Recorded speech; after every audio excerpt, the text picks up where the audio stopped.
Ok, bueno, hoy vamos a ver un nervio que es complejo porque primero tiene bastante información, pero además recibe información de otro nervio que se llama el facial. El nervio del cual vamos a hablar el día de hoy es el nervio trigémino. Lo primero que quiero plantear antes de hacer un esquema en el tablero, porque ya les mandamos la presentación, es que el nervio trigémino tiene, como su nombre lo decía yo desde la vez pasada, tres ramas. Una rama que va a la región superior de la cara, una rama que va a la región media de la cara y una tercera rama que vemos el próximo semestre que va a la región inferior de la cara. Primer concepto. Segundo concepto. En general, el nervio trigémino trae información sensitiva de la piel. ¿Sí? Sensitiva respecto a dolor, temperatura, tacto ligero, presión ligera, propiocepción. ¿De acuerdo? Eso es lo que traería el nervio trigémino desde la piel y la articulación temporomandibular. Muy bien. Como segunda acción relevante del nervio trigémino, lleva información a los músculos de la masticación. ¿De acuerdo? Listo. Pero además este nervio recibirá información desde el facial, principalmente información de tipo parasimpático, ¿sí? Parasimpático, la cual llevará a diferentes partes de los órganos que están situados en las diferentes cavidades de la cara. ¿Sí? Primer parte, órbita, que no nos compete mucho, ¿de acuerdo? Pero a la órbita lleva información. Por esa información que llega a la órbita, así por encimita les cuento, produce, por ejemplo, miosis y midriasis. ¿Claro? Eso de entrada. Segundo, puede ir a la región que nos compete a nosotros, que es la región de las fosas nasales, produciendo aumento de la secreción nasal, ¿de acuerdo? A través de las glándulas de la submucosa nasal. ¿Claro el concepto? Eso es relevante, pero además también produce aumento de la salivación. Ah, profe, pero eso está en la cavidad oral. Claro, pero el maxilar, de una vez como introducción, quiero decirles que actúa sobre las glándulas del piso de las fosas nasales, el pecho de la cavidad oral. ¿Claro? Como está como parte del piso de las fosas nasales y techo de la cavidad oral, ahí hay unas glándulas salivatorias que se llaman glándulas salivatorias menores. Y esas glándulas salivatorias menores, muchachos, son glándulas que van a secretar saliva. ¿Claro para todos? ¿Sí? Listo, esto como introducción. Ahora les voy a quitar esto y les voy a hacer un mamarracho. Generalmente hago un esquema para que ustedes pues me entiendan los conceptos tanto del trigémino y el facial, pero les dejo, digamos que la presentación para ustedes con el fin que ustedes tengan la posibilidad de volver a retroalimentar. Comencemos con dos conceptos fundamentales que me gusta que tengan claros. Uno, el origen. Entonces, ese concepto es fundamental. Resulta y pasa que todos y cada una de las estructuras nerviosas, como les contaba desde la clase pasada, tienen un origen, y en primero, tienen un origen real y un origen periférico, que es aparente, ¿recuerdan? Y les dije, en la clase pasada les recordaba un poco lo de primero, pero volví y se lo resalté, que el origen real estaba, por supuesto, en el sistema nervioso central, ¿recuerdan? Médula, tallo o arriba, ¿sí? Y el origen aparente les dije que eran los nervios periféricos. ¿Claro para todos? En ese orden de ideas, pues entonces el trigémino no será la excepción. Vamos a quitar aquí algo, ¿cierto? Y vamos a colocar como una presentación.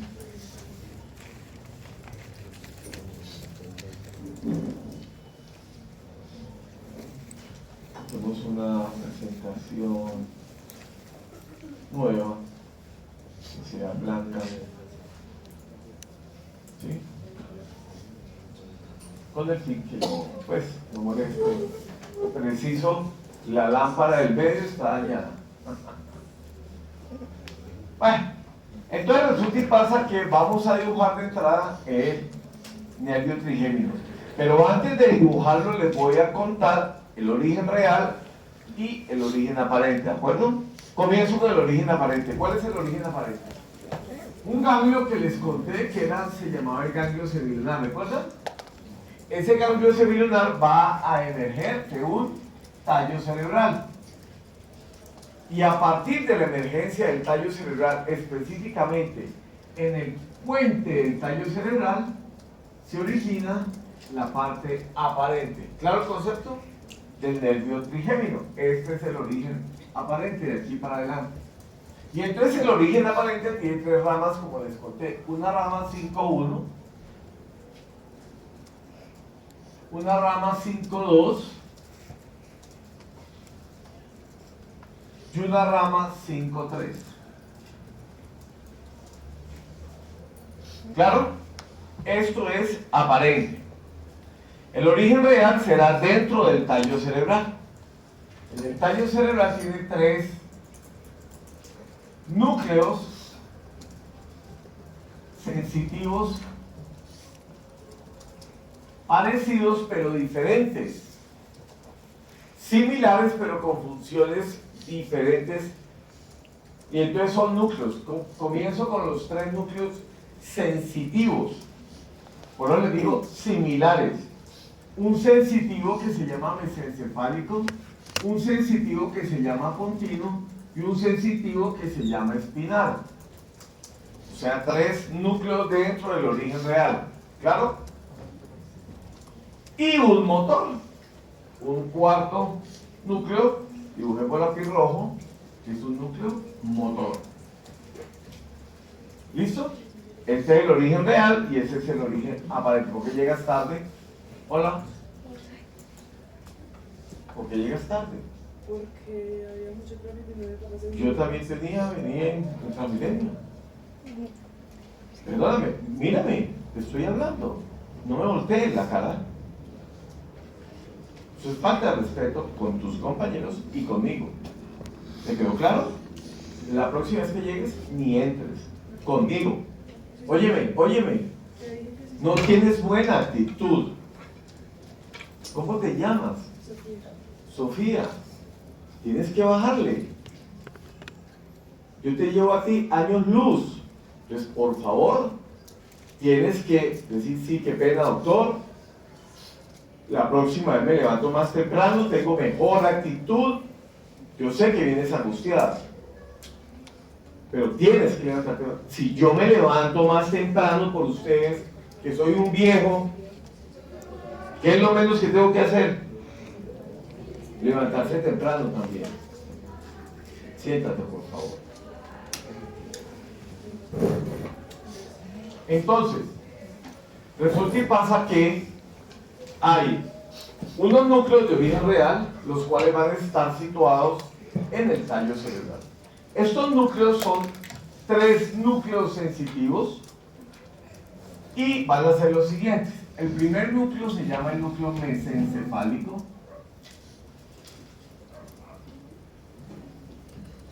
El segundo núcleo se llama pontino. Y el tercer núcleo se llama espinal.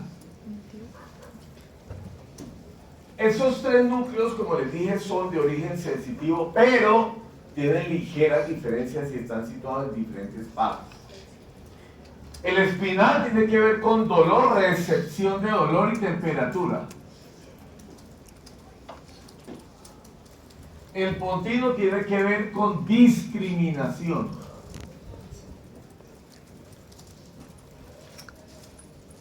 Tacto ligero y presión ligera. Y el mesencefálico va a tener que ver con propiocepción. Tacto profundo y vibración. ¿Les quedó claro esto?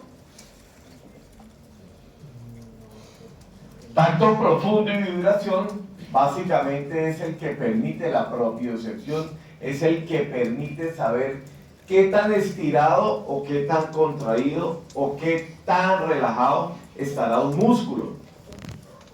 ¿Qué músculo? Los músculos de la masticación, por ejemplo, los músculos subcutáneos de la cara. ¿Sí quedó claro? Eso es propiocepción.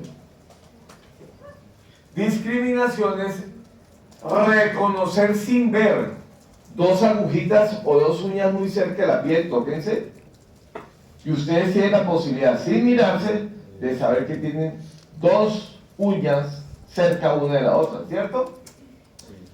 ¿Por qué? Porque tengo la posibilidad de censar discriminación. ¿Me están entendiendo?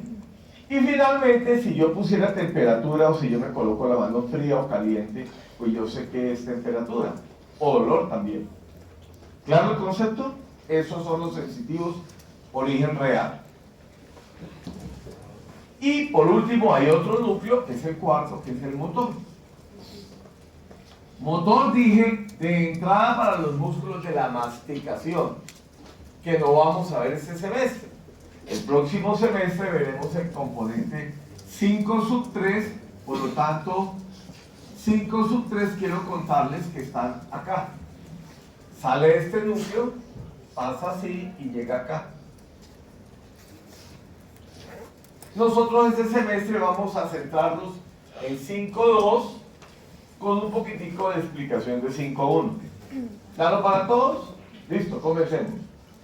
Por lo tanto, ustedes tienen la lectura que les puse, tienen en esa lectura que 5.1, ¿cierto? Es un nervio que va a ingresar a la órbita. ¿De acuerdo?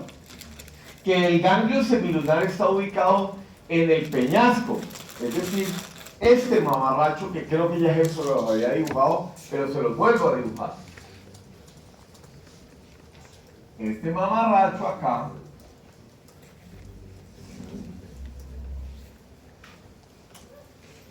es esto. Entonces, ¿qué estoy tratando de explicarles?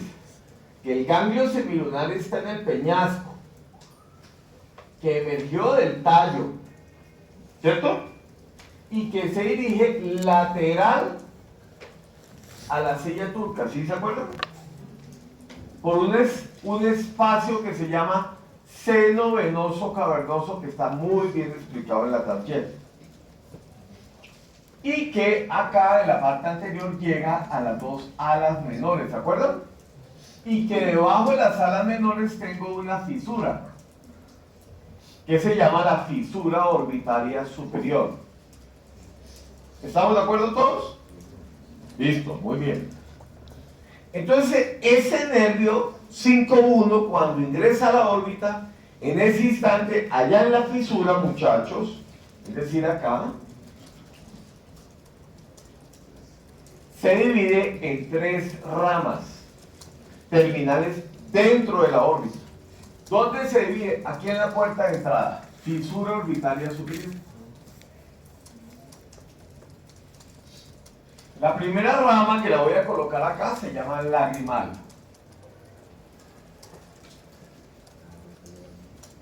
La segunda rama que la voy a colocar se llama frontal. Y la tercera rama se llama nasociliar.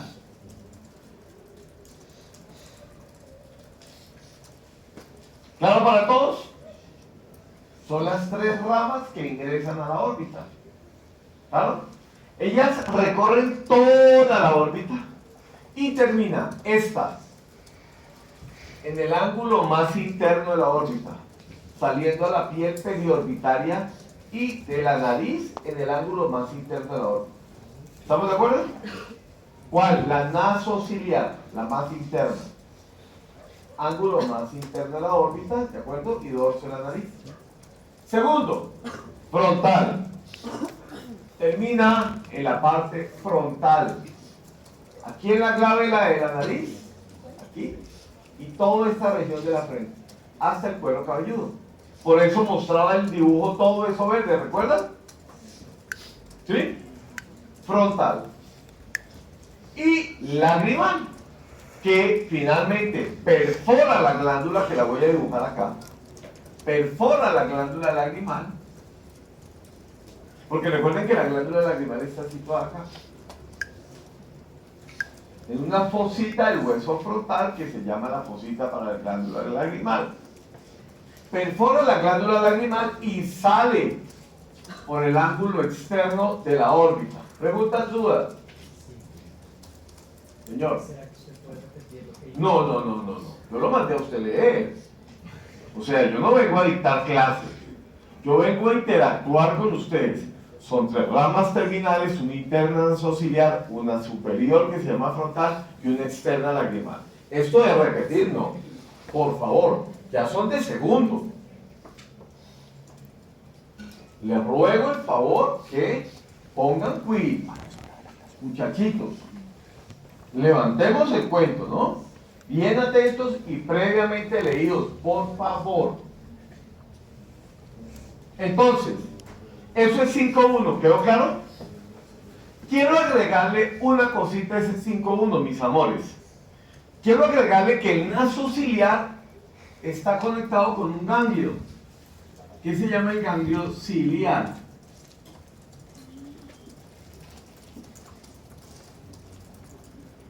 ¿Alguna otra duda? Listo. 5.2. El 5.2 aprendimos que va a emerger por un agujero que se llama el agujero redondo. ¿Dónde queda el agujero redondo? Aquí, mírenme.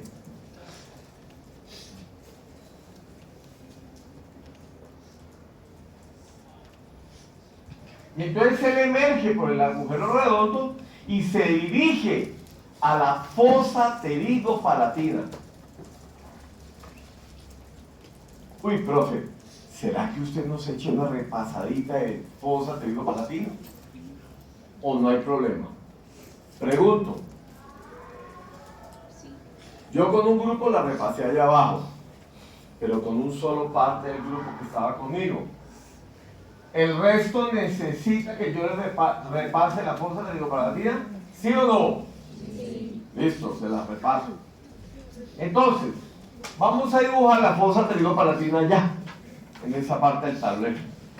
Y vamos a decir, la fosa pterigopalatina, muchachos, es un espacio que está profundo a la fosa infratemporal. Entonces yo voy a colocar el cráneo de lado, mírenme, de lado. Y tengo 3 espacios relevantes de lado, de superficial a profundo. Primero los estoy ubicando espacialmente, como siempre. De la parte más superficial, aquí está el arco cigomático. ¿Estamos de acuerdo? Cuando yo paso de superficial a profundo el arco cigomático, llego a la fosa infratemporal. ¿Claro? En la fosa infratemporal, ¿de acuerdo? Tengo músculos de la masticación, ¿cierto? Tengo 5/3. ¿Listo? Pero profundo de esa fosa infratemporal, tengo la fosa pterigopalatina. ¿Sí? Que está ubicada entre el maxilar inferior, y la apófisis pterigoides, que ya se la voy a dibujar. ¿Sí? Y profunda a la fosa pterigopalatina tengo las fosas nasales. Por eso la fosa pterigopalatina tiene relación con lo que ustedes han visto este semestre, que se llaman fosas nasales. ¿Claro? Le voy a hacer un corte coronal de los 3 espacios. Y después de haberles hecho un corte coronal mostrándoles los 3 espacios, les hago un mamaracho de fosa pterigopalatina. ¿Listo? Entonces, primero, el corte coronal va a ser el siguiente. Acá tengo, en la parte más lateral, tengo que dibujar así el arco cigomático. ¿Sí? Porque lo único que yo veo es el arco. ¡Pum! Lo corto. Lateral al arco estaría un músculo que se llama macetero. Que es ese. Ajá. Y medial estaría un músculo que se llama temporal. Y acá estaría, digamos que, la mandíbula. Pero no me interesa enseñarles eso porque eso es 5/3. ¿Todos conmigo? Por lo tanto, esto sería la fosa infratemporal. Aquí estaría la base del cráneo.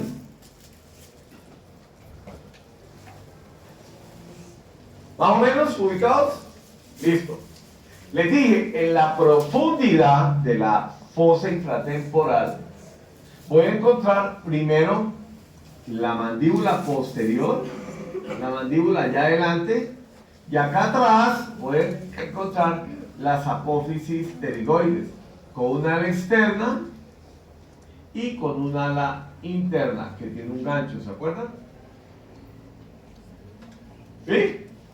Medial a esas dos estructuras pterigoides, maxilar, medial, tengo un espacio, muchachos, acá, un espacio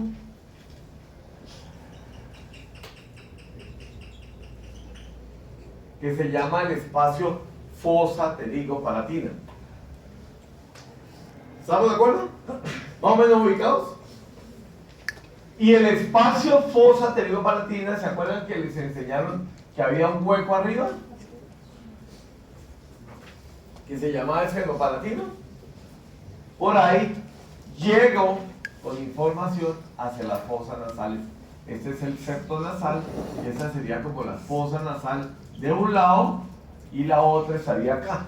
Aquí estaría la cresta de gallo, crista gallis y la lámina perpendicular. ¿Sí? Recuerden esto. Infratemporal, profunda la infratemporal, pterigopalatina, profunda la pterigopalatina, fosas nasales. ¿Quién no entendió la espacialidad? ¿Todos entendieron?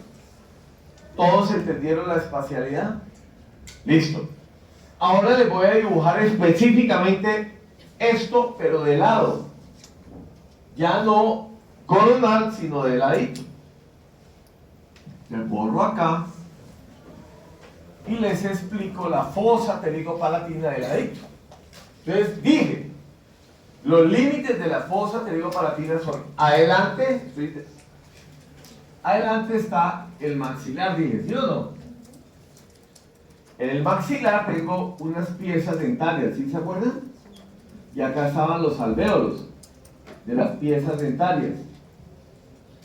En la parte más posterior, acá, tengo la tuberosidad posterior del maxilar superior. ¿Estamos de acuerdo? O sea, acá atrás. ¿Sí? Para que vayan a buscar en un cráneo, los que no están ubicados, ¿qué es eso de la tuberosidad posterior del maxilar? Que es el límite más anterior. El límite más posterior acá, mírenme. Aquí está el ala o lámina externa de la apófisis pterigoides. Vamos acá más anchito para agarrarse el cuerpo,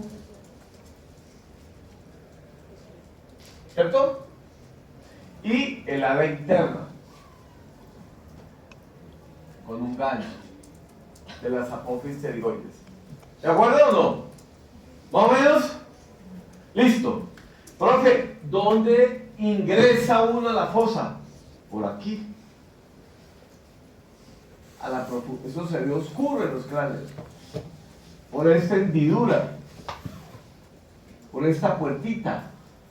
Esa hendidura se llama la hendidura pterigopalatina o pterigomaxilar mejor. ¿Sí? Los autores se contradicen en los nombres. El nombre exacto es pterigomaxilar porque es maxilar y pterigoides, pterigomaxilar. Bueno, cuando yo ingreso allá a través de este borde, allá adentro se llama pterigopalatino. Pterigopalatino. Allá en el interior. ¿Todos? ¿Sí? Y allá en el interior, ¿por qué se llama? Bueno, ahora, ¿por qué se llama pterigopalatino? Porque los límites son pterigoides y al fondo estaba el famoso hueso palatino. ¿Sí? El hueso palatino tiene forma de L, no sé si lo explicaron así. Porción vertical, porción horizontal, porción vertical, porción horizontal. Los dos huesos palatinos se articulan el derecho con el izquierdo. ¿Todos me están mirando? Esta es la cara interna del hueso palatino, porción vertical o perpendicular, le dicen también. Y esta es la cara externa. ¿Estamos de acuerdo? Del derecho, por supuesto. Y entonces acá está la fosa nasal derecha y acá está la fosa pterigopalatina. ¿Sí? ¿Todos? Fosa pterigopalatina, fosa nasal. Y acá hay un hueco en el palatino, en la porción vertical del palatino. Cuando se articula con el esfenoides, que sería el techo de la fosa pterigopalatina, aquí queda un huequito, ¿cierto? Y ese hueco se llama esfenopalatino. Palabras de nombres para que no se me pierdan. Hendidura, pterigomaxilar. Cavidad profunda, pterigopalatino. Hueco, esfenopalatino. Paquete vasculo nervioso que ingresa a las fosas nasales, esfenopalatino. ¿Dudas? ¿Todos? ¡Perfecto! ¡Bien! Me encanta que hayan entendido. Entonces, ¿por qué uso esto? ¿Por qué hago esta detención y este paréntesis en el nervio? Porque yo necesito llegar a la fosa pterigopalatina con 5-2. El redondo llega a la fosa pterigopalatina y yo lo esquematizo así. Esa es la fosa pterigopalatina esquemática. Entonces, el maxilar llega a la fosa pterigopalatina. Después de que llega a la fosa pterigopalatina, el maxilar llega a otro sector. En la parte anterior, ¿qué dije que tenía la fosa pterigopalatina, muchachos? El maxilar, muy bien. Y el maxilar adelante tiene otra fisura o hendidura, que se llama la orbitaria inferior. ¿Vieron? Cuando yo veo la órbita, ya tengo dos fisuras, una arriba y otra abajo. La superior pasa 5-1, la inferior pasa 5-2, ¿ya? Ah, sí, eso es cierto, profe.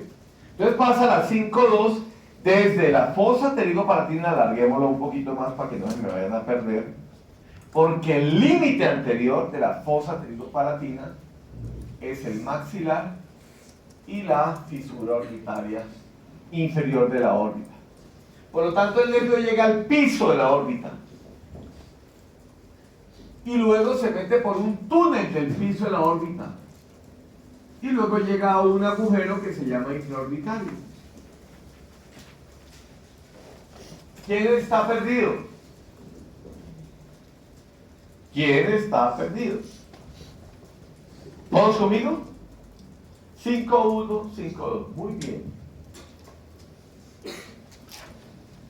Entonces, ¿qué quiero decir? El recorrido de 5-2 es desde el ganglio semilunar, pasa por el redondo de la fosa cerebral media, del redondo pasa a la fosa pterigopalatina, en la fosa pterigopalatina, en la parte más anterior de la misma, de la fosa pterigopalatina, pasa por la fisura orbitaria inferior y pasa al piso de la órbita, para luego en la parte más anterior del piso de la órbita meterse en un canal que se llama el canal infraorbitario y terminar como nervio infraorbitario. ¿Quién no me entendió? Ese es el recorrido de 5-2. 5-1, 5-2. 5-3, lo único que les voy a decir de 5-3 es lo siguiente. 5-3 también está en la fosa cerebral media. 5-3 va a emerger de la fosa cerebral media por el oval, aquí, chan, y sale por acá, por el agujero oval. Y al pasar del agujero oval llega abajo, mírenlo, baja. Y llega a la fosa infratemporal, que era la más externa, ¿se acuerdan?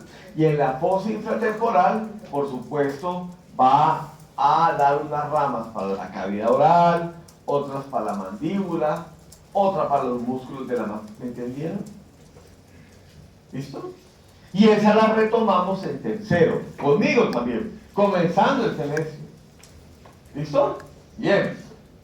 Entonces, ahora nos vamos a centrar en 5.2, ¿les parece? Lo primero que vamos a hacer de 5.2 es dar la rama de 5.2. La rama terminal de 5.2 es esta y se llama el nervio infraorbitario. Nervio infraorbitario.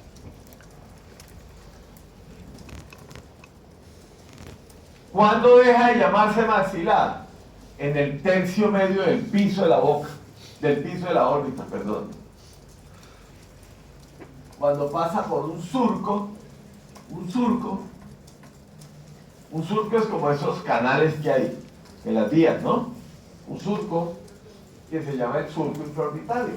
Cuando el nervio se mete al surco infraorbitario, deja de llamarse maxilar y se comienza a llamar infraorbitario. O sea, maxilar hasta el tercio posterior del piso de la boca. Tercio posterior, tercio medio y tercio anterior.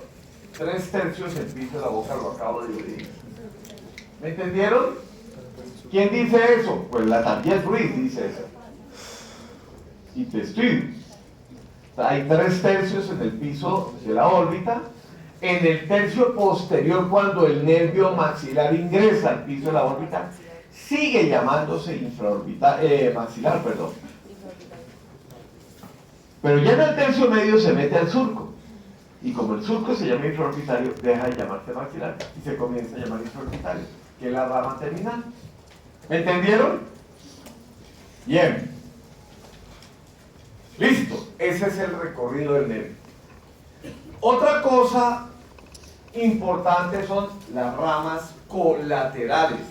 Esa es la rama terminal, el nervio infraorbitario. Pero las ramas colaterales, ¿cuáles son? Son unas ramas que van a salir en diferentes partes del recorrido del nervio. Primera parte, fosa pterigopalatina. Aquí salen unas ramas. Las primeras ramas de las cuales yo les voy a hablar son unas ramas que bajan de arriba hacia abajo.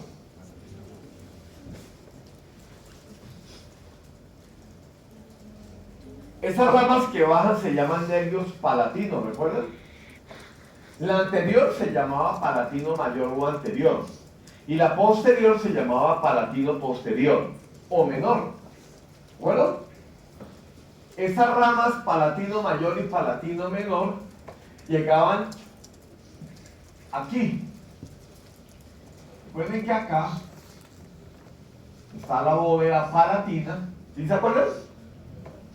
Acá estaba el palatino mayor y acá en la apófisis piramidal el palatino menor. Esta es la bóveda palatina del maxilar. Aquí están los alvéolos. Estoy dibujando el hueso, ¿no? Aquí está el incisivo. ¿Sí? Entonces, unos baja de arriba hacia abajo, palatino mayor, y otro palatino menor, que son estos dos. Palatino mayor adelante y palatino menor atrás. ¿Todos conmigo? Son las dos primeras ramas terminales del nervio maxilar. ¿En dónde? En la fosa pterigopalatina sale. Segunda rama. La segunda rama es una rama que se mete a las fosas nasales, que ustedes ya debieron ver en fosas nasales, supongo. Esa rama se llama la rama esfenopalatina. La rama esfenopalatina hace esto. Acá está el hueco en la profundidad de la fosa pterigopalatina y esa rama se mete por ahí. ¿Cómo se llama el nervio? El fenopalatino. ¿Sí? Ese nervio dentro de las fosas nasales da muchas ramas. Nasal posterior superior, nasal posterior inferior y el fenopalatino. Una cantidad de ramas que están en las fosas nasales. ¿Se acuerdan, muchachos? El fenopalatino, que da unas ramas en las fosas nasales. ¿Sí? Nasal posterior superior, nasal posterior inferior. ¿Listo? Bueno. Entonces, el fenopalatino, acá se lo dibujo.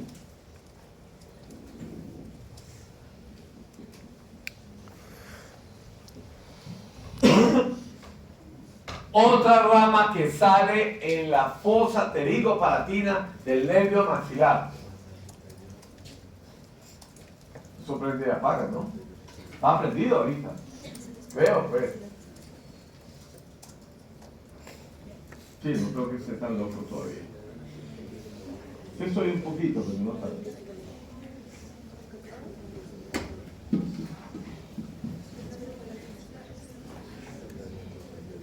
Y a tres ramas, muchachos. Una en la fosa pterigopalatina atrás. Otra en el surco o en el canal. Y otra adelante. Esas tres ramas forman un plejo que se llama plejo alveolar superior. ¿Y cómo se llaman los nervios? Nervio dentario anterior y superior. Nervio dentario medio superior. Nervio dentario posterior superior. Anterior superior, medio superior, posterior superior. Tres nervios dentarios. Todos los tres nervios dentarios forman todo el plejo alveolar superior. Todo el plejo alveolar superior se encarga de dar inervación a toda la arcada dentaria superior. ¿Entendieron? Muy bien. ¿Qué nervio usado el doctor Guillén? Palatino mayor, palatino menor, esfenopalatino y alveolares. Anterior, medio y posterior, superiores. ¿Todos conmigo? Y les he dibujado dónde emergen. ¿Por qué se los dibujo? Porque la teoría, cuando ustedes leen, dice eso. Emergen tal lado, ¿Claro? Muy bien. Nos falta tan solo un nervio. Un nervio que es muy importante y por eso lo dejé al final. Es un nervio que va a comunicar el maxilar en el tercio posterior de la órbita con el lagrimal. Mírenlo. Ahí lo dibujé. Maxilar con el lagrimal. ¿De acuerdo? Por ahora le vamos a poner al nervio, muy bien, doctora, se nota su lectura, cigomático. Nervio cigomático. ¿Cuál es el nervio cigomático? Este que les acabo de dibujar. Cigomático. Por ahora le voy a dejar así el nombre. Ahorita se los divido. Bueno. ¿Más o menos claro? Pues muchachos, pónganle cuidado. ¿Para qué sirven todas esas ramas feas que hizo el doctor Guillén? Todo ese poco de ramas que hizo que en un momento dado nos parecieron complejas. Pues todas esas ramas traen sensibilidad de la piel, de las fosas nasales, ¿cierto? Dolor, temperatura, discriminación, ¿sí o no? Sensibilidad. Eso trae toda esa información y todas esas ramas. ¿Eso quedó claro? Listo, muy bien. Pero aquí viene el problemita. Imaginen que el nervio facial se encarga de llevar una información especial. Y les dije en la clase pasada, y el primero, el nervio facial es un nervio que el origen real trae información motora para los músculos subcutáneos de la cara, para que uno haga así, o para que uno haga así. ¿Sí o no? Todos inervados por el nervio facial. ¿Sí? Pero además de esa información motora, el nervio facial lleva una información que es parasimpática. ¿Sí? Información parasimpática. Entonces les voy a hacer un resumen vulgar de la información parasimpática y simpática. Porque los mandé a leer, ¿cierto? Pero hoy, como es nuestro primer encuentro nuevamente con el sistema nervioso autónomo, pues yo les hago un repasito. Pero igual como les hago un repasito, les exijo. ¿Me acuerdan? Muy bien. Sistema nervioso autónomo se divide, una de sus divisiones sería en simpática y parasimpática. Tanto el simpático como el parasimpático también tendrá un origen real y un origen periférico. Igual que todos los orígenes de todo el sistema nervioso con todos los nervios. Llámense nervios espinales, llámense pares craneales y llámense nervios del sistema nervioso autónomo. ¿Quedó claro? Listo. Ahora bien, el sistema nervioso parasimpático, les dije, va a estar encargado principalmente de ahorrar energía celular. ¿Sí o no? Ahorra ATP. Y el simpático, en cambio, se encargará, independiente del gasto de energía, no le importa, de prever, de evitar la lisis celular. ¿Listo? Simpático, parasimpático. Entonces, cada vez que yo tengo crisis de posibilidad de lisis celular, ¿qué uso? Simpático. Y cuando yo estoy así como relajado, ¿qué uso? Ya. O sea, principalmente, ¿qué están usando ustedes ahorita? No, simpático, porque están así. No, mentira, están relajados, están tranquilos, están escuchando, están aprendiendo. Parasimpático. ¿Cierto? Ese es el cuento. Primer concepto del sistema nervioso autónomo. ¿Dónde están ubicados? Entonces, están ubicados el origen real desde el punto de vista del simpático en la siguiente región. 1. Voy a dibujar acá en este, ¿los de allá alcanzan a ver esto? ¿Más o menos? ¿Mejor acá? Listo. Entonces, pónganle cuidado, muchachos. Voy a dibujar el tallo cerebral. Esto es el tallo cerebral y esta es la médula espinal. ¿Listo? Para poder dibujar el origen real. El origen real del simpático siempre lo dibujo de color rojo o naranja. Lo puedo dibujar naranja para diferenciarlo del motor rojo.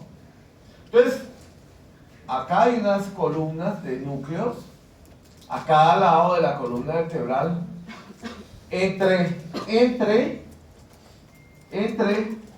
los niveles torácico 1 y el lumbar 2.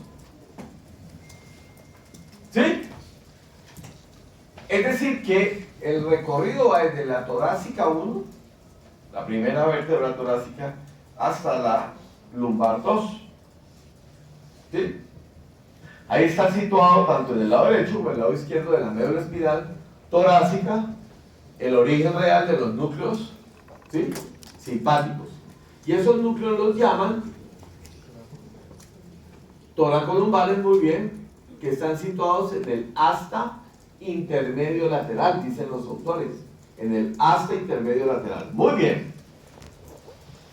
Y entonces este sería el origen real simpático, ¿de acuerdo, muchachos? Vamos a dibujar ahora el origen real parasimpático, que desde la vez pasada les dije, se lo voy a empezar a dibujar de color. Azul es sensitivo. Duro. Gracias, hermano. Verde, dije. Abajo hay unos. Ya que hay 4 núcleos.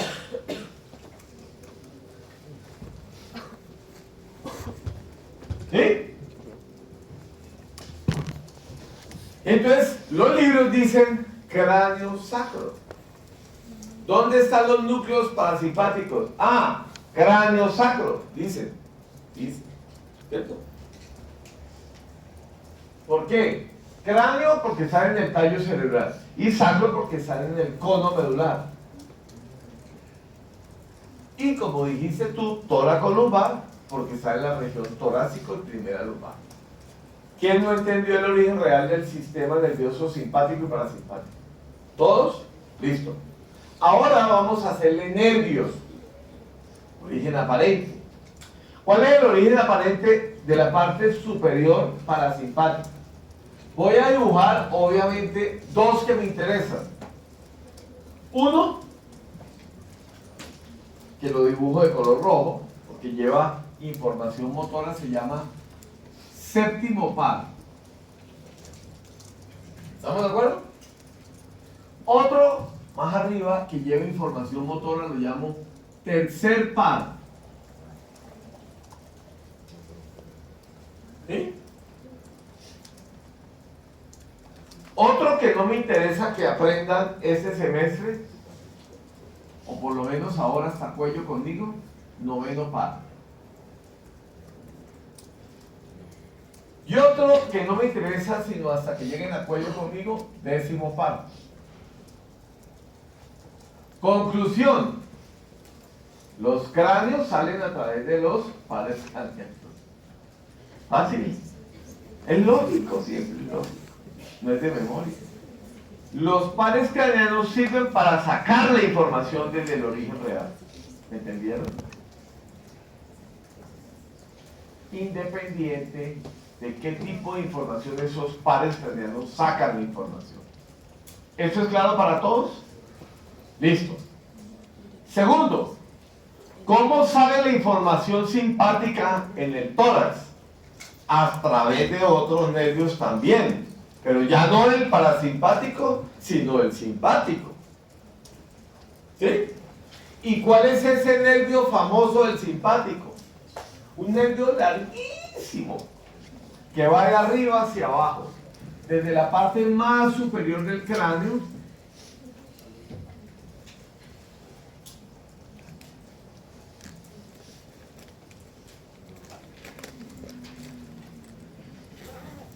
hasta la parte más sacra. ¿Cómo se llama ese nervio del simpático? Cadena simpática. ¿Sí? Cadena simpática. Por lo tanto, siempre la información saldrá de aquí. Óiganme, chiquiticos, de acá. Y llega a la región torácica.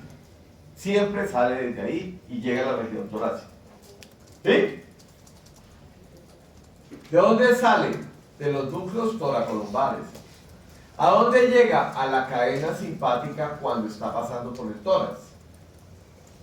Y dependiendo de la parte del cuerpo donde debe ir esa información simpática, pues allá llega. Me pregunto una cosa: si va para el cráneo, ¿sube o baja? Claro, pues eso hace. Sube. Y llega al ganglio del cuello más superior. El ganglio del cuello más superior se llama el ganglio cervical superior, antiguamente llamado ganglio magno, porque es muy grande, como Alejandro Magno. Ganglio cervical superior. Allá llega la información simpática. Y después de que llega ahí, la información simpática ingresa al cráneo. ¿Cómo ingresa al cráneo? Rodeando la carótida interna. Porque la carótida interna va a dar irrigación ¿a quién? ¿Ya aprendimos? ¿La carótida interna para qué sirve? ¿Para dar irrigación ¿a quién? Al cerebro. Por lo tanto, este nervio, cadena simpática con información naranja simpática, va a formar un plejo pericarotídeo alrededor de la carótida para ingresar al endocráneo. ¿Sí es claro? ¿Por dónde ingresa la carótida? Mírenme. ¿Cómo llamaba este pedacito? Peñasco. ¿A qué le pertenecía el peñasco? Al hueso temporal. Entonces, por la parte más inferior del peñasco hay un hueco que se llama agujero carotídeo. Acostúmbrense que cuando yo les contextualizo las cosas, ustedes salen de clase y yo les aconsejo que vayan y miren los cráneos. ¿Dónde, doctor? ¿No aquí yo tengo cráneo? Hay niños, pues en el Atlas. En el rincón del vago hay dibujos. A ver, hello. Fácil. Van y miran y dicen, ah, sí, ese man habló del agujero carotídeo y dijo que está en el peñasco. Busquen. Busque. Busque. Cráneo, base de cráneo, busque. Exocráneo, busquen ya todos. Exocráneo o base de cráneo. Busquen una imagen en el rincón del vago. Para que vean que el ejercicio no es difícil. Que el doctor Guillermo nos pone muchas tareas, no, pero son bobas.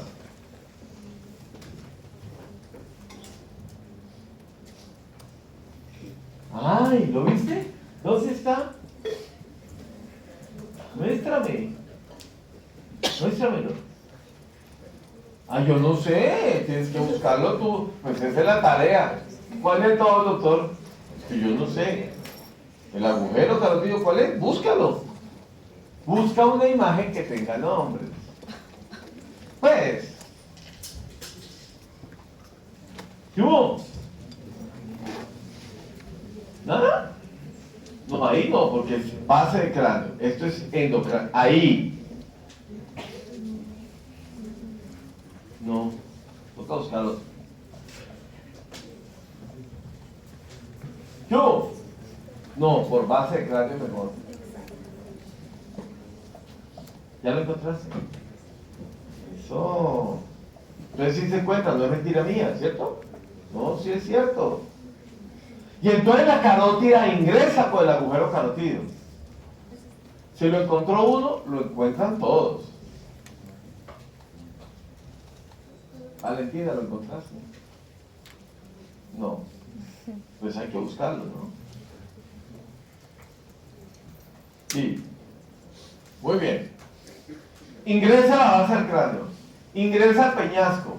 Ingresa a través del agujero carotídeo. Pónganle cuidado. ¿Cómo debo dibujar yo el agujero carotídeo? Punteado. ¿Por qué, profe Guillén? Porque les acabo de decir que está en la base del cráneo, no en el endocráneo. O sea, va de abajo hacia arriba. Se mete en el peñasco y aquí ingresa la carótida. ¿Por qué la dibuja punteada en el peñasco? Porque está dentro de la montaña, peñasco. La carótida transcurre dentro del peñasco. Y cuando sale aquí, le presta la información a los nervios porque ella se va a meter acá ahora, junto con ellos. Entonces es muy fácil que ella le pase la información, ¿no? Porque dije, la carótida, miren los de allá, por favor, la carótida lleva un plejo alrededor de la misma. Plejo pericarotídeo. ¿Con información de qué tipo? No me acuerdo. Gracias.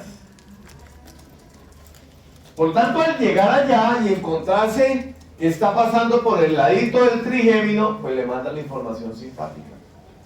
Se la monta al simpático. Y le llega la información a los sitios donde quieran ir. ¿Me entendieron, sí o no? ¿Sí o no?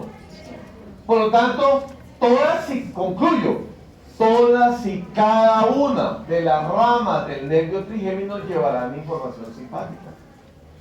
Todas y cada una de las ramas del nervio trigémino llevará información simpática. ¿Sí? Porque ahí se la pasa.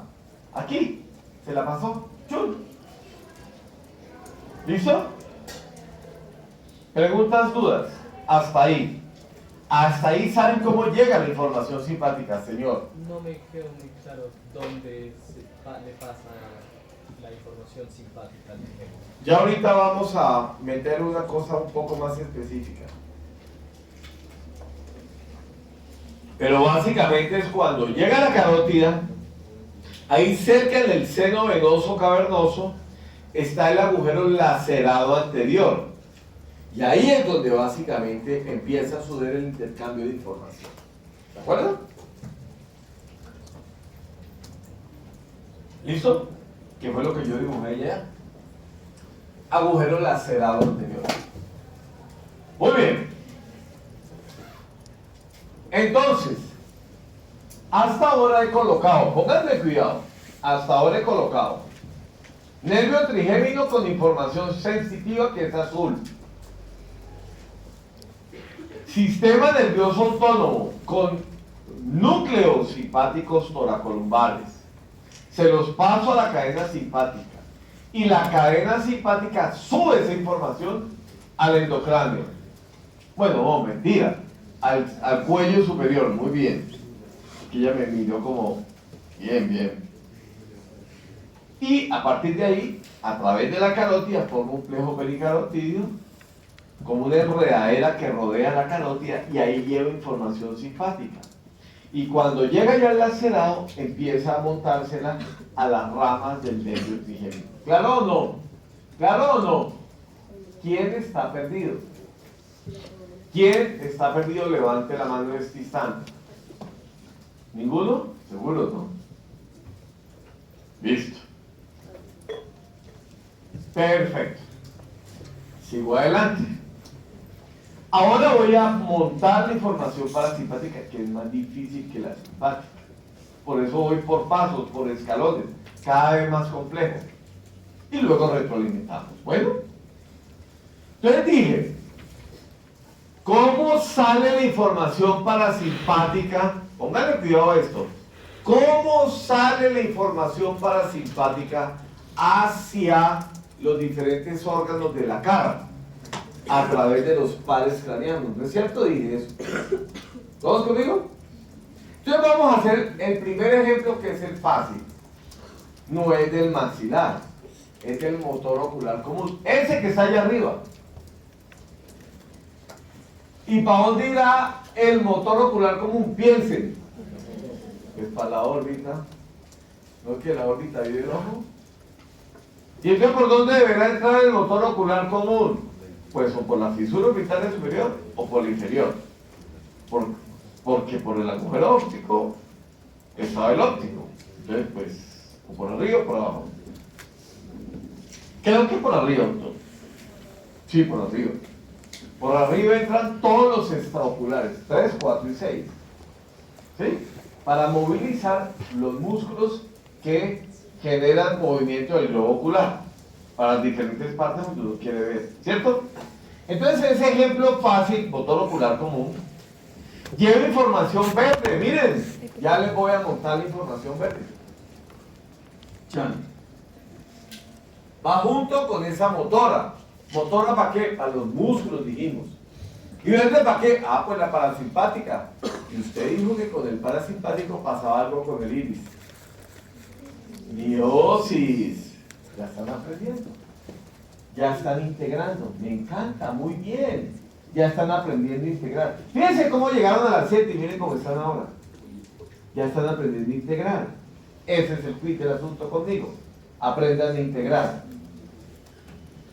Entonces, a través del motor ocular común, que llevaba información roja, porque era motora, pues también va por otro carril del nervio, por otro carrilcito del nervio, ¿cierto? Va la verde. ¿Cuál es la verde? Parasimpática. ¿Cuál es el origen real de la verde? Ese núcleo que está ahí arriba, pero usted nos ha dado el nombre. Ese núcleo se llama EW.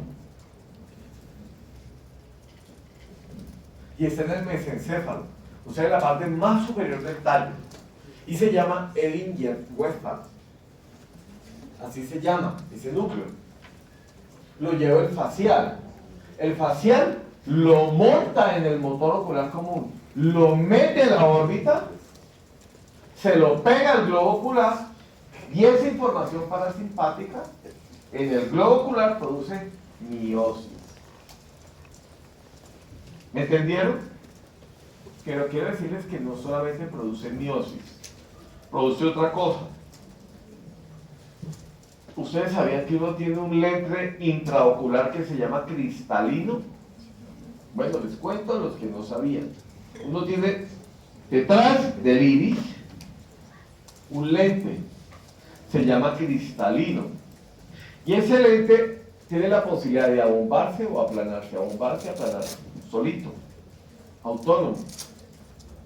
Se abomba con parasimpático para ver de cerca, como cuando tú estás mirando y escribiendo ahí, exacto, para ver de cerca. Y se aplana para ver allá. ¿Sí? De lejos.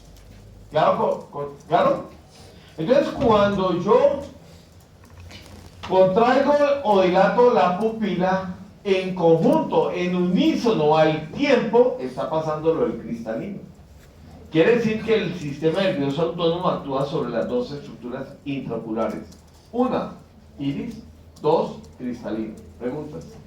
Señor.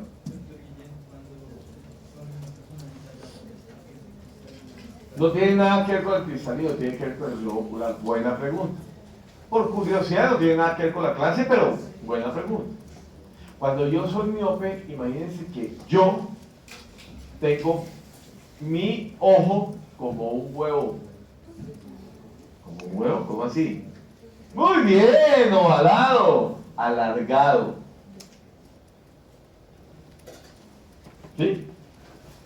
Y cuando yo soy hipermétrope, mi globo ocular no es redondito, sino como aplastado. ¿Sí? Y eso lo que hace es que el sitio donde se forma la imagen es por delante o por detrás de la retina. Y eso me genera que yo sea hipermétrope o miope. ¿Me entendieron?